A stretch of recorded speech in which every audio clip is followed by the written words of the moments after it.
Xtalks is the industry leader in connecting life science, food, healthcare, and medical device professionals.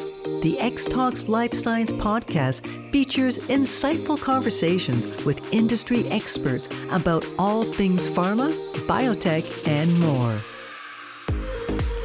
Hello and welcome to the Xtalks Life Science podcast. I'm Ayesha, Senior Life Science Journalist at Xtalks.com. And this week, I am delighted to introduce a very special guest on our show today. We have with us Dr. Norman Putzki, who's the Senior Vice President and Global Development Head of Neuroscience and Gene Therapy at Novartis. In 2013, Dr. Putzki joined Global Neuroscience Development in Basel, Switzerland, and consecutively held leadership roles of increasing seniority in drug development. He then went on to lead the U.S. Neuroscience Medical Organization from 2016 to 2019, before returning to global drug development. And during his tenure, Dr. Putzki has been leading teams around the globe to various new indications, approvals, and launches within the neuroscience portfolio. During his academic career in clinical neurology across various settings, Dr. Putzki focused on inflammatory disorders of the central nervous system, such as multiple sclerosis. Dr. Putzki led clinical and research teams at two academic MS centers before transitioning to the pharmaceutical industry in 2019. Dr. Putzki is an author and co-author of more than 50 peer-reviewed publications, and he's also authored 4 books. He is a fellow of the American Academy of Neurology. Dr. Putzki received his PhD from Essen University in Germany, and he did his residency training in internal medicine and neurology in Essen, University College London, and University of Bern, Switzerland. To learn more about the current landscape of drug development in neuroscience and neurological diseases, let's turn to Dr. Putzki now. Thank you so much for being on the show with us today. Hi, Ayesha. Nice to meet you. Thanks for having me. Likewise, we appreciate your time and really looking forward to learning more from you and really, how you've transitioned into various realms, various roles. And so we'd love to dive right into it. So I'd like to first start off by asking you about your journey, your professional journey, and what ultimately led you to your current role in global development in neuroscience and gene therapy at Novartis. And of course, interesting to me is that transition that you made between academia and industry. And so we'd love to hear more about all of that. Yeah, it's been quite the journey thus far. So thanks for summarizing my background already. I think, as you rightly point out, I think that for somebody like myself as a neuroscientist, neurologist, the transition from an academic setting to industry it's a big decision. And I recall when I made that step about 16 years ago, that it wasn't just this one moment where I felt I'm going to do this. It was really the result of a longer term, almost evolutionary kind of a process. And what I asked myself at that point in my career was really, what do I want to do next? And when I now look what I wanted to achieve in the industry, the question was exactly the same that I asked myself in an academic setting. If you have a patient sitting in front of you, you want to provide a solution to that patient sitting in front of you, the family, helping them leading a better life with whatever condition they have. And when I made that decision to step into industry, it was exactly the same question. I wanted to do this not just for the single patient sitting in front of me, but on a larger scale. And now looking backwards, for me as a drug developer, having been part of multiple successful drug developments and approvals, making a new medicine available for 100 or 1,000 or 10,000 of patients around the globe, that's really what I came here to do. And I still feel very passionate about the work that we do in such a setting. And I can certainly tell that you've indeed, of course, it's a testament to your success is a testament to your passion in the field. And absolutely, it's wonderful to learn about that kind of a transition and that journey, and to really be making a difference, as you said, whether it's one patient, 100 or 1,000 or more patients. And so I'd like to know, at Novartis, so the mission is to reimagine medicine. And so I'd like to know how that translates into the company's approach to developing gene therapies for rare neurological diseases. And of course, gene therapies have come a long way in the past decade or so. We've been seeing numerous approvals in the past several years, especially since COVID. That probably maybe helped open people's eyes to the possibility of accelerated approvals and to get drugs really to market faster. And so what would you say the current landscape is like of gene therapies, and what is Novartis's approach and mission within that space? Yeah, let me build on what you said. I really think this is a amazing time to be in neuroscience, not just because of gene therapy, but if I reflect back maybe 20 years ago when in the clinic, it's a really different world in terms of the opportunities that we have today. And when you look at the landscape, I think technology, regulatory framework, everything is evolving really fast, and I think puts us in a really good position to make this the golden age of neuroscience in a way. Here, Novartis neuroscience is one of the four core therapeutic areas, which allows us to go really deep into certain areas of neuroscience where we want to focus. We currently have 10 programs in the clinic, and we run about 50 trials, just to give you some idea about how deep and broad our pipeline is at the moment. And when it comes to gene therapy, it's one of those core areas.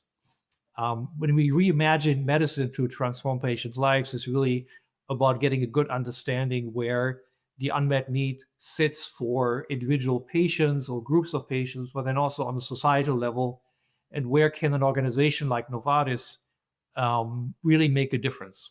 So we select what we want to contribute to solving some of those most serious problems that humankind have by getting some understanding of what is the actual unmet need, how are we positioned to solve some of the biological underpinnings of the disease, and what do we need to do in order to make it worthwhile for patients and society.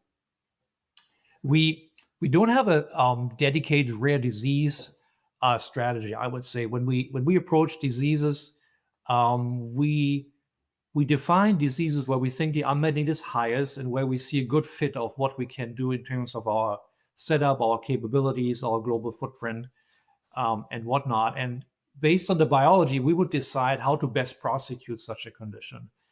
And when we look into neuromuscular diseases, for example, where we have quite some history now in the field of SMA, I think that's where it's most obvious that we focus with our genetic medicines in this field now and really in the future. And most recently, we reported positive results for our next generation therapy for a broad spectrum of SMA patients. That was really a major step forward. And I think we want to build on what we can do in this space in those rare neuromuscular diseases and really focusing on genetic medicines. We will not restrict ourselves to neuromuscular diseases when it comes to genetic medicines. We really follow where the unmet need is. And in our portfolio, we just announced recently that we would take a program into the clinic, for example, for cystinosis, which is another one of those rare, very rare actually, metabolic diseases that have a huge impact on patients' lives. And the standard of care at this point is not satisfactory. So here's where we actually felt that for a really severe multi-system disease, we can make a huge difference based on how we are set up from a both expertise and technology perspective. Indeed. And you mentioned patients, and so we hear a lot about incorporating greater patient centricity in trials and just in drug development programs overall. And so what does that really mean? I ask this question a lot in terms of the space and for everything from preclinical through to clinical trial design and through to commercial strategy. And how does Novartis approach that? Yeah, I saw some of your previous podcasts, and I heard you asking the questions. And when I heard about this, I feel there are many ways to really approach the question of patient centricity. And I think from my drug developers perspective, I would really say that the journey in drug development starts with the patients. It starts with what is the unmet need, what is the biology, how do we want to tackle it, what do we need to do in order to get it right.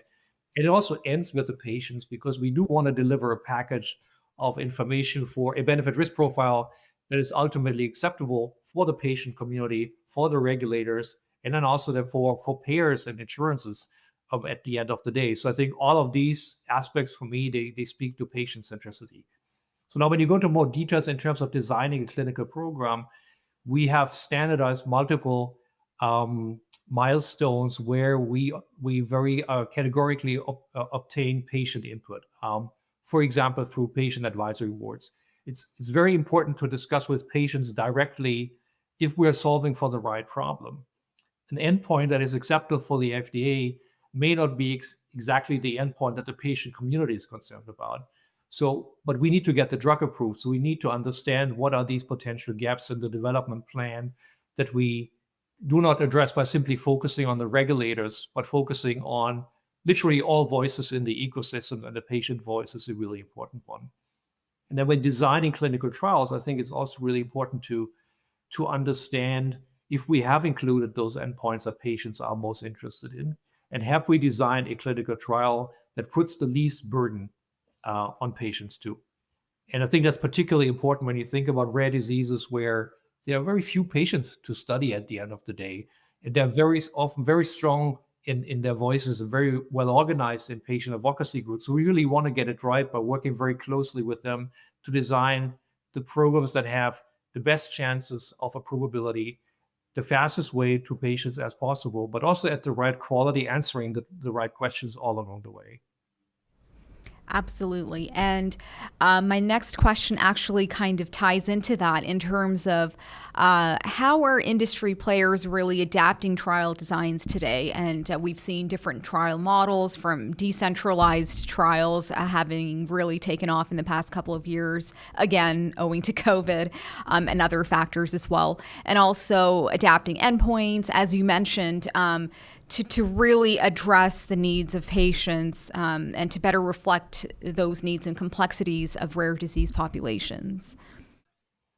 Yeah, I think you're right in assuming that COVID was a little bit of a facilitator and maybe the perfect storm for some of those questions, both on the regulatory side and also on the operational side. Novartis was well positioned that when the pandemic happened, that we pretty quickly could shift from the classic operating model with, for example, patient visits in the clinic to a virtual model, or at least a hybrid model. We could introduce virtual audits for data quality and data integrity and all of these kind of things. And we could do it also because the regulatory framework was really supportive at that point in time. So I think it helped us building on a strong foundation of innovative trial design and innovative operational approach to those trials by really catalyzing it forward. So for us today, it's standard to think of those options in terms of what's the best, least burdensome opportunity to study. It could be hybrid trials, it could be decentralized clinical trials, decentralized monitoring. How can we make life easy for patients in the trials, but also for the sites? How do we help making sure that the regulators get what they need? So I think we really try and systematically to apply those thoughts around it. I think at the end of the day, our interest is to design the best possible program that has the least burden for patients, but also the highest chances of being acceptable for other stakeholders in the ecosystem, for who we definitely have to get this right. Indeed. And in terms of the ecosystem, as you mentioned, who are the important players within that ecosystem? Of course, the patients, caregivers, advocacy groups. But I wonder also, there are industry players as well. A lot more collaborations we're seeing, whether between big pharma and big pharma sometimes, or more so big and smaller pharma, biotechs, as well as academia, where it all began for you and for, of course, a lot of people as well. But so what can you say about who the different stakeholders are and their importance in this whole ecosystem, as you mentioned?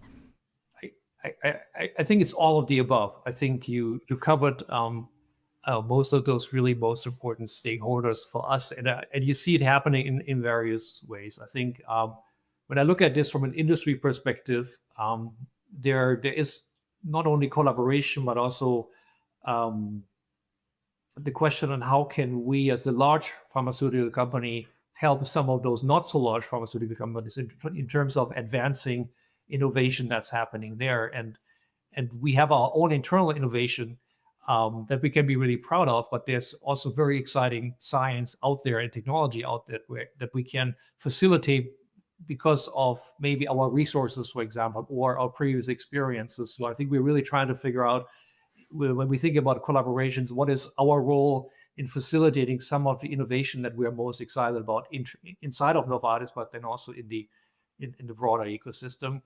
We talked about patients a lot. We talked about caregivers, healthcare professionals. Obviously, these are all really important. But I really want to underline also the important role of the regulators.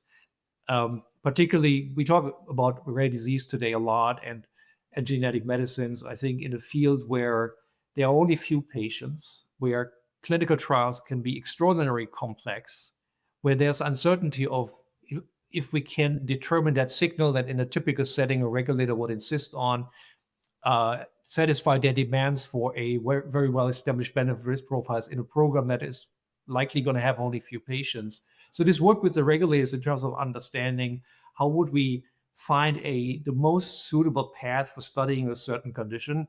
I think that's something we really need to get right, and I think is really incredibly important to us.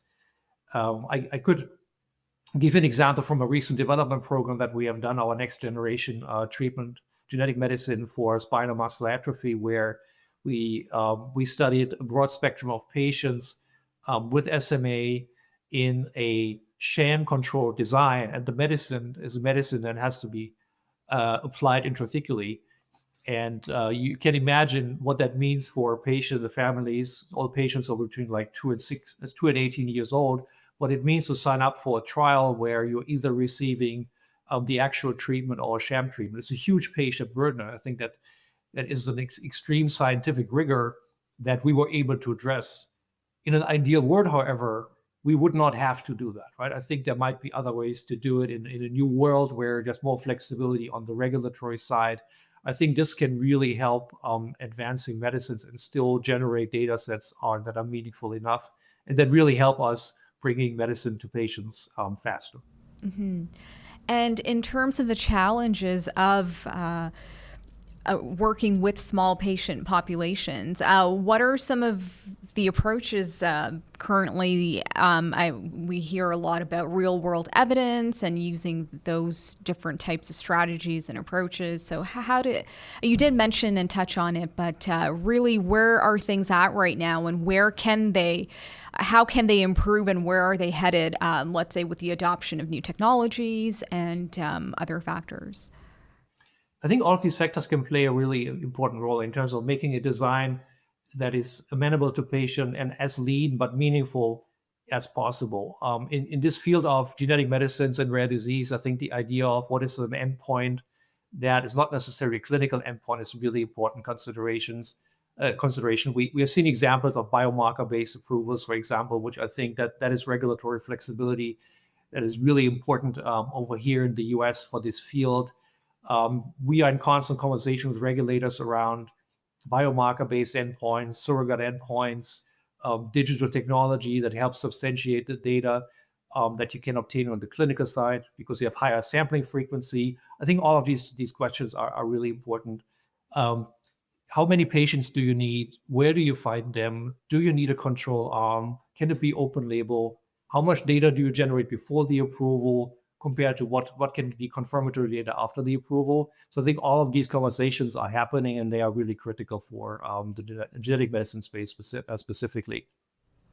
And when we talk about genetic medicines, you have a plethora of strategies and drugs now. You have your traditional gene therapies, but then you have mRNA-based approaches. And so where is the field evolving and heading, in your opinion? And specifically for neuroscience, what types of technologies and new things do you think we can expect in the next couple of years, and that you're particularly excited about building on, or maybe breakthroughs that we might not know about just yet?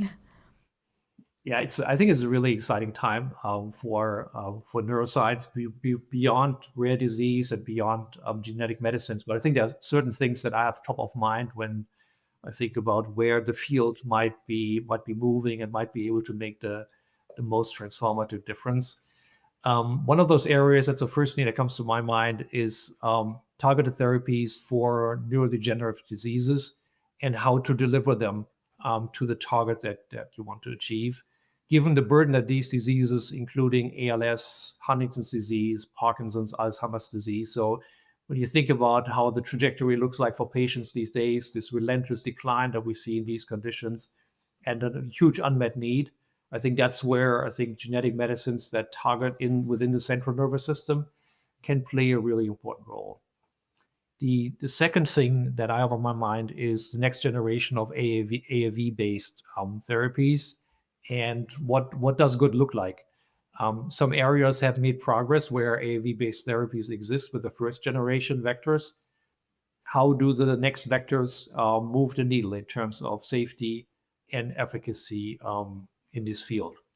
And then the third one that is top of my mind, and I alluded to that early on, is the regulatory framework. What is the most acceptable way to study beyond the established development paths that may be more suitable for more prevalent diseases and other approaches? What are the requirements for a biomarker to be acceptable? What are the surrogate endpoints and the validation methods that we can use? What is the flexibility in terms of data generation pre and post approval? I think the regulatory framework could be a real catalyzer for driving more innovation in this field because of the possibility, I think, to lower the bar compared to the typical standard long-term placebo-controlled clinical trials, which in this area are really difficult to do. Maybe one other wild card that I would throw out there is CRISPR for gene therapy for neurological conditions. I don't have an answer to that. I just ask myself the question. So what role can CRISPR play when targeting severe neurological conditions? It is very early days, very early to say how broad this can go, if it can move forward at all. But I think it's an important one to have an eye on from my perspective. Indeed. And I think, as you mentioned previously or just before now, that hand in hand with obviously developing and delivering new treatments for neurological diseases is really deepening our understanding of the diseases in the first place. And so what do you see currently as really the major gaps? And of course, I think it's well recognized that neuroscience and the brain, there's much left to be explored and understood. It's a very complex area. And so what, in your opinion, are sort of those bottlenecks and those things that really need to come to front that would really help to move the field forward, whether that be different biomarkers or structural insights through imaging? So what are the things that, in your opinion, could really be game-changing for the field in our understanding of our brain? Yeah, I feel these are difficult diseases to crack. Yeah. I mean, that's why we shouldn't be surprised that it takes multiple approaches to move forward in a field like Alzheimer's disease. So these are very difficult and only partially understood diseases. So yeah, we need to get understanding of the biology right. To me, what we do here is we like genetically validated targets. And there's a couple of opportunities across multiple of those severe conditions that we have already pointed out. But it needs more than that. It needs more than understanding what the underlying biology is, particularly when we talk about CNS disorders. And that's where you see the difference between using genetic medicines, for example, for neuromuscular conditions compared to a CNS disorder. When you use an xRNA-based therapy and you go after the muscle, it's relatively easy to measure what you can achieve biologically in the muscle because you can just take a biopsy and you know what's going on. So for CNS diseases, we are really not at that point. So we typically cannot do that. So this is why I believe that understanding the biology, going after genetically validated targets, making some choices, how to prosecute them is really important. And for these diseases specifically, I think the biggest and transformative advancement I think we could see is if we really get the delivery method right. How do we get medicines, whatever it is, how do we get them across the blood-brain barrier and achieve their target engagement without surgery, without going into the brain, which is typically not achievable. If we get this right, I think we could really advance this field by a lot. Indeed. And just to conclude, what would you say we can expect from the field, from Novartis in the next, in the upcoming year and in the next couple of years as well? I have to conclude by saying this is the golden age of neuroscience. It reminds me of oncology in the 90s. We do see a perfect storm, I think, in terms of the advancements in understanding the biology, in technology, in our ability to run the programs that will allow us to get such medicines to patients. So I'm extremely optimistic. And I'm lucky that the company over here in Novartis, we have decided to make neuroscience one of those core areas that we want to work on. And I think when I look at what we see in the clinic now, I'm really very happy to see how we can go deep and apply the learnings that we made in the past. But then when I look into the pipeline, I think we really have a vision for the long term. And I see over the next decade or so, we will see further advancements in those areas that we work in here in neuroscience. Wonderful. And we look forward to keeping our eyes out and a watch out for all of those advancements here at Xtalks. And I thank you so much for your time today. We really, really appreciate all of the insights that you were able to share. And we wish you the best in everything that you do. And I want to also thank you, as I thank a lot of my guests, for leading such groundbreaking and important work. And so thank you so much for your work and then for being here with us today to share some of that. So thank you so much, Dr. Putzki. Thank you so much for having me. Appreciate it. Likewise. All right, that's the end of this episode of the Xtalks Life Science Podcast. If you liked today's show, don't forget to rate, review, and subscribe. Thank you, everyone, and we will see you next week. Bye for now. To join the Xtalks community, visit xtalks.com and register for exclusive access to curated content like live webinars, news articles, and educational videos. The views and opinions expressed in this podcast are those of the speakers sharing them and should not be taken as professional advice, nor do they necessarily reflect the policy or position of Honeycomb Worldwide. For further information, email us at podcast@xtalks.com.